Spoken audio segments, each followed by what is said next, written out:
جب غصے میں نکلے ہوئے تین الفاظ نے ایک ہنستی کھیلتی زندگی کو جہنم بنا دیا تو صدمے میں ڈوبی گل رخ نے اپنے شوہر کو دوبارہ پانے کے لیے کیا قدم اٹھایا؟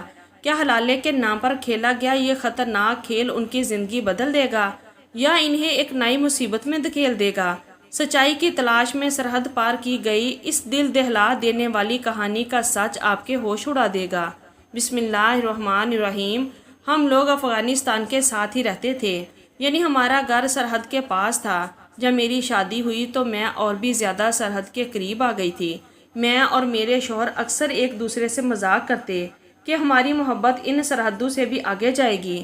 ہم لوگ تو یہ باتیں مذاق ہی مذاق میں کرتے تھے، اور پھر ایک دن ہمارا مذاق سچ بن گیا۔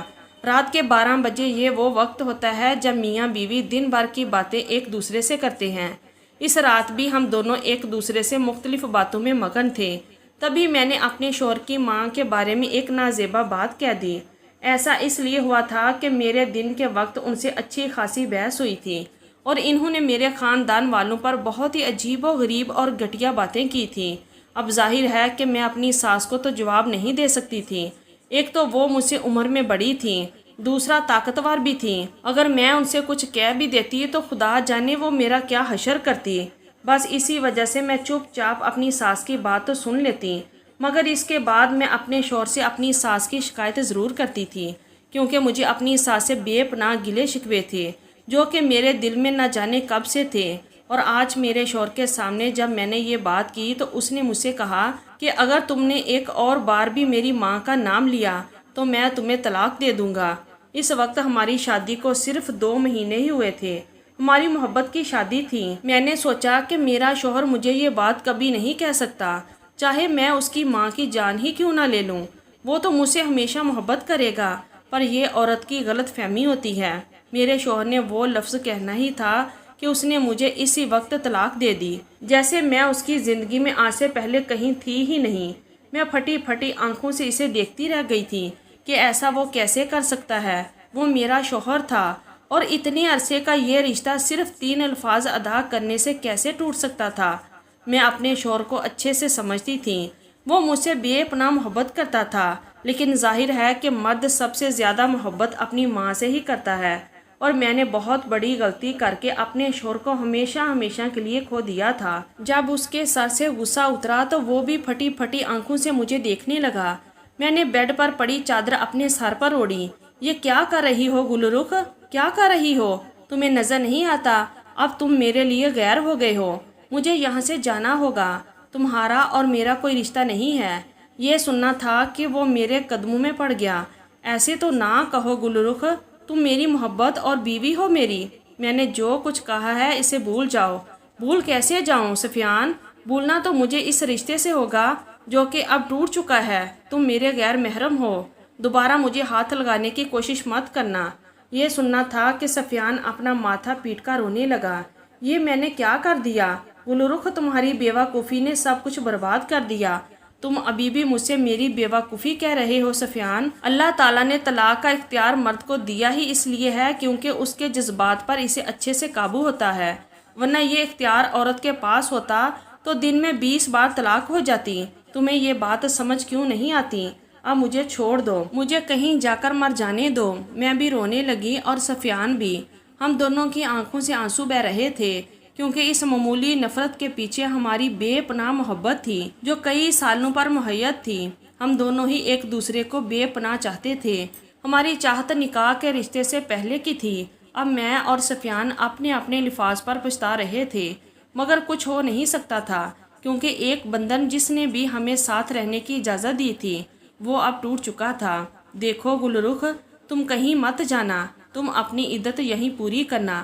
میں تمہارے کمرے میں نہیں آؤں گا، تمہیں ہاتھ لگانے کی کوشش بھی نہیں کروں گا، لیکن ایک بات میری یاد رکھنا کہ میں تمہیں کسی اور کا نہیں ہونے دوں گا۔ بے شک تم ساری زندگی مجھ سے دور رہو، مجھے کسی کے قریب نہ آنے دو، اور میں تمہیں کہیں نہیں جانے دوں گا۔ سفیان روز روتا اور یہی بات کہتا۔ میری ساس، نندوں، میرا سسر، کسی کو بھی اس بات کی خبر نہیں تھی کہ ہم دونوں میں طلاق واقع ہو چکی ہے۔ ہم دونوں مجرموں کی طرح رہ رہے تھے، ایک کمرے میں ہوتے ہوئے بھی ہم پر دوری لازم تھی۔ ہم ایسے رہتے جیسے کوئی اجنبی ہے، پر ہم نے کسی کو یہ بات محسوس نہیں ہونے دی، ورنہ تو پھر ہمیں ہمیشہ کے لیے الگ کر دیا جاتا۔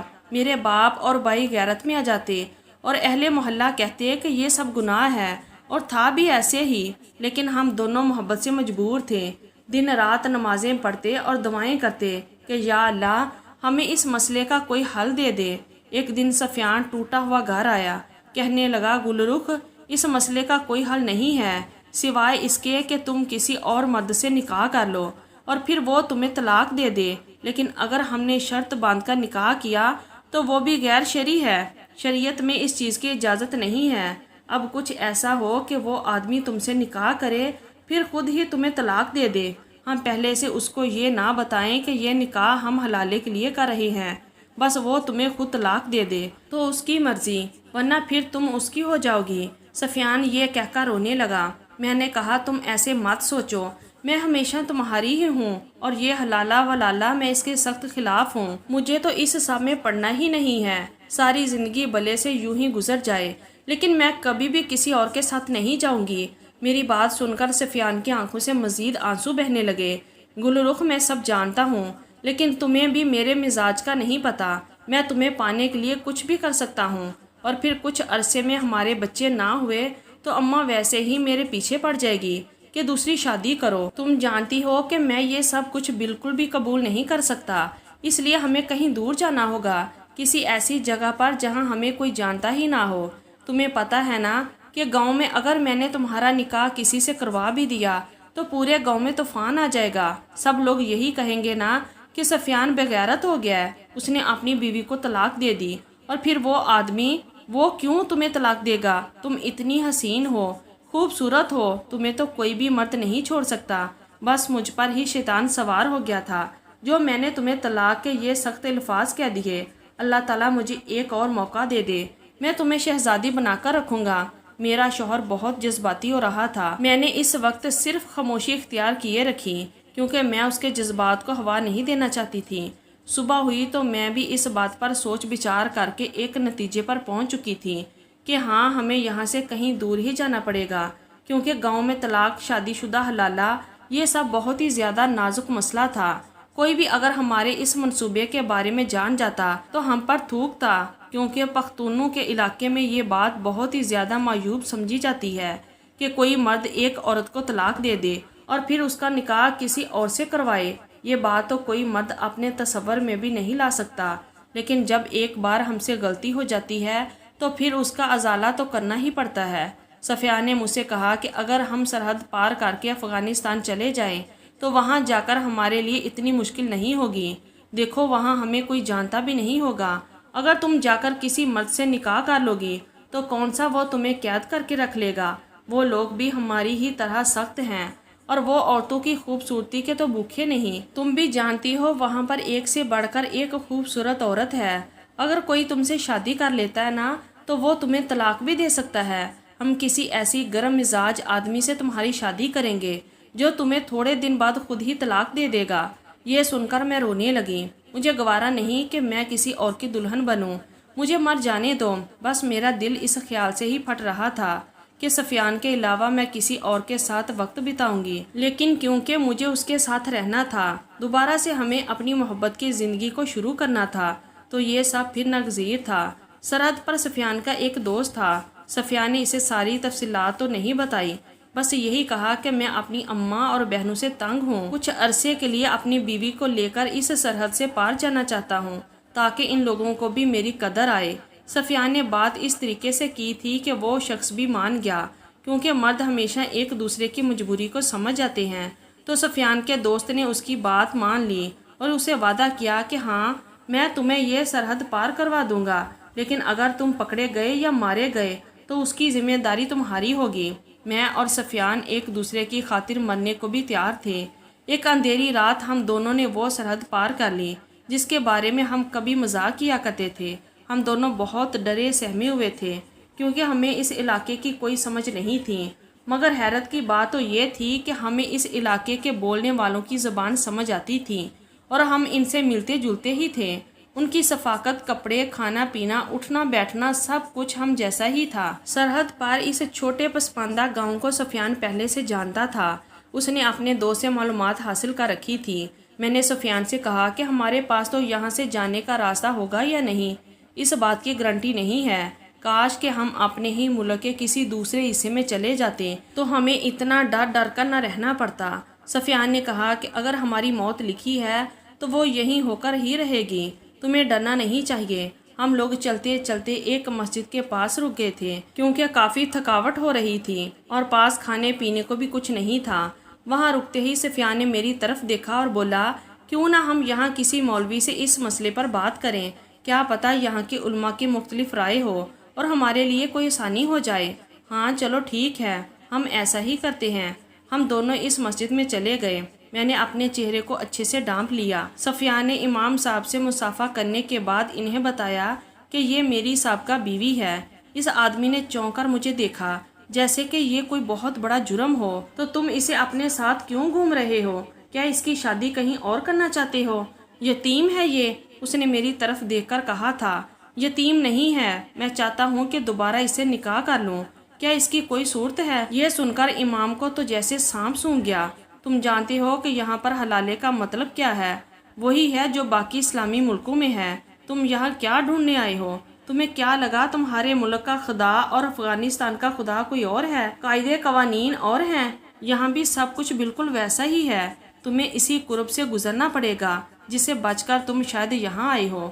جہاں تک بات مجھے سمجھ میں آتی ہے تم یہی سب کرنے تو ادھر آئے ہو، لیکن ایسا ممکن نہیں ہے۔ میں نے دیکھا کہ امام صاحب کے پاس ایک اور آدمی بھی کھڑا تھا جس نے کالا لباس پہن رکھا تھا، سر پر کالے رنگ کا عمامہ بھی تھا۔ وہ ہمیں غور سے دیکھ رہا تھا۔ اس نے سفیان کو اشارہ کیا کہ تم باہر آؤ، مجھے تم سے کچھ ضروری بات کرنی ہے۔ وہ سفیان کو لے کر باہر چلا گیا، میں بھی اس کے پیچھے پیچھے آئی۔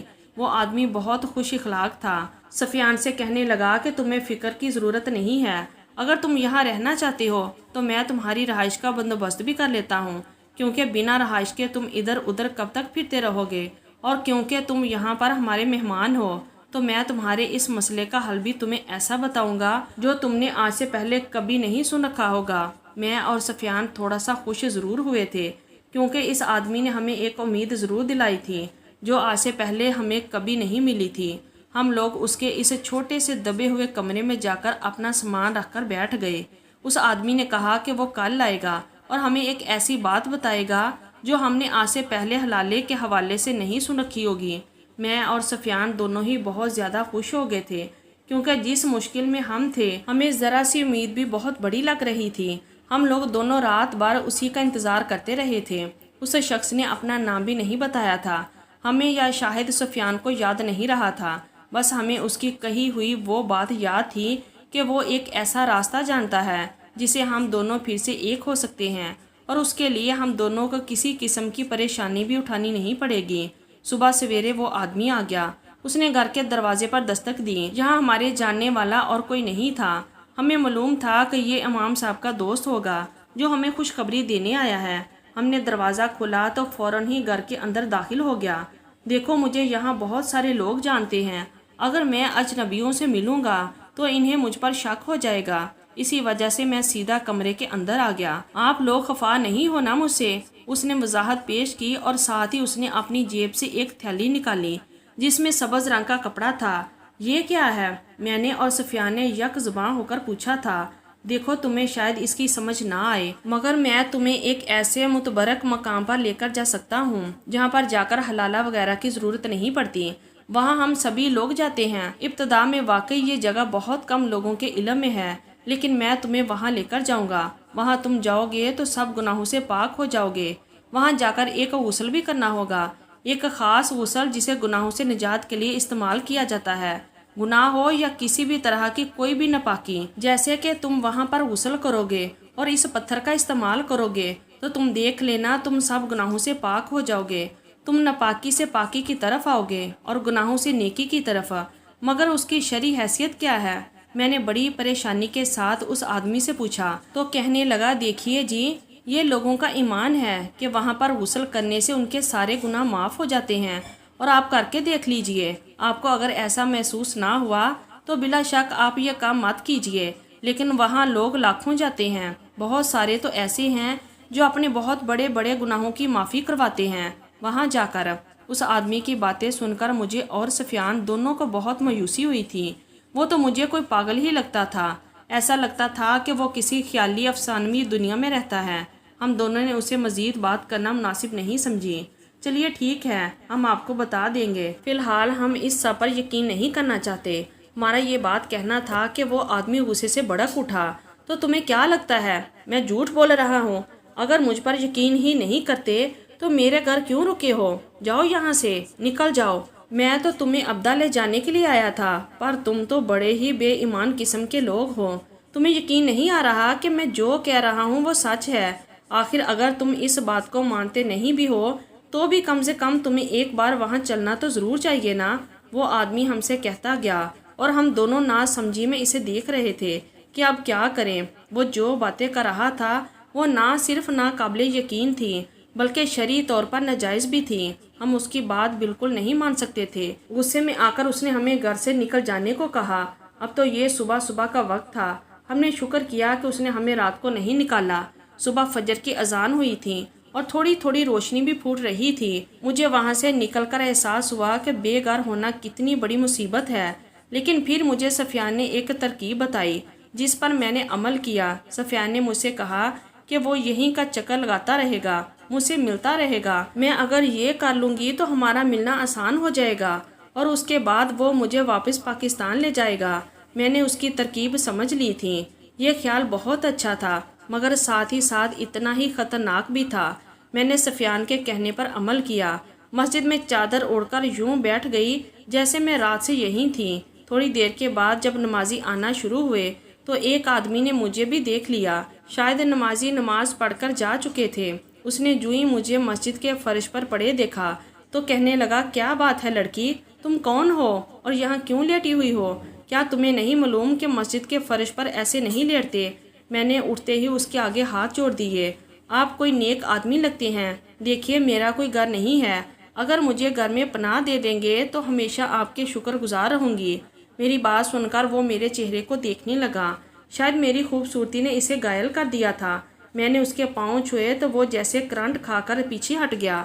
یہ کیا کر رہی ہو خاتون؟ تمہیں ہوش نہیں کہ تم کیا باتیں کر رہی ہو؟ میں اس مسجد کا امام ہوں اور شادی شدہ ہوں۔ تو کیا ہوا، میں آپ کی دوسری بیوی بننے کو تیار ہوں۔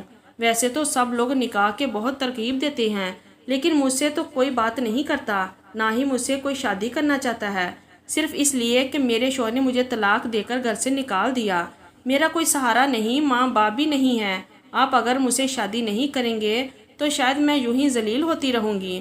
میری جذباتی تقریر سن کر وہ آدمی کچھ سوچنے لگا، پھر بولا کہ چلو ٹھیک ہے، اگر تم میری شرائط پر مجھ سے نکاح کرنے کو تیار ہو تو مجھے بھی کوئی اعتراض نہیں ہے، نہ میری بیوی کو ہوگا۔ یہ کہہ کر اس نے چند لوگوں کو بلایا، اپنی بیوی سے بھی مشورہ کیا۔ اس کی بیوی بیچاری کیا بولتی، وہ تو صرف برداشت ہی کر سکتی تھی مجھے، کیونکہ یہاں کی عورتوں کو شاید اپنے مردوں کے سامنے بولنے کی نہ ہی عادت تھی اور نہ اجازت تھی۔ خیر میں نے اس آدمی سے نکاح کر لیا جو یہاں کی مسجد کا امام تھا۔ میرا منصوبہ بہت جلدی کامیاب ہو گیا تھا۔